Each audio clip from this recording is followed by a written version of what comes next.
সূর্য পূর্ব দিক থেকে উঠার সময় পাবে না, পশ্চিম দিক থেকে উঠা শুরু হয়ে যাবে সূর্য। আল্লাহর নবী বললেন তওবার দরজা বন্ধ হয়ে যাবে, আর ওই সময় দক্ষিণ দিক থেকে একটা বাতাস আসবে। সমস্ত ঈমানদার সেই দিন মারা যাবে, কোনো ঈমানদার আর থাকবে না। আল্লাহকে আল্লাহ বলে ডাক দেওয়ার মতো কেউ থাকবে না।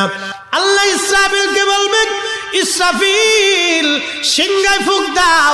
আল্লাহর এই ফেরেশতা সিংহা হাতে নিয়ে মুখের কাছে নিয়ে আল্লাহর আরশে আল্লাহর দিকে তাকায় থাকে, একটা সেকেন্ডের জন্য এদিক আর ওদিক করে না। কখন রব হুকুম দিবে সিংহায় ফুৎকার দেওয়ার জন্য, যখন সিংহায় ফুৎকার দিবে, কুরআন বলতেছে ইদাস সামাউল ফাতারাত, আকাশ ভেঙ্গে ভেঙ্গে ভেঙ্গে ভেঙ্গে পড়তে থাকবে। ওয়া ইদাল কাওয়াকিবু তাসারাত, সমগ্র নক্ষত্রগুলি ভেঙ্গে ভেঙ্গে ভেঙ্গে ভেঙ্গে পড়তে থাকবে। ওয়া ইদাল বিহারু ফুজ্জিরাত, সমুদ্রের তল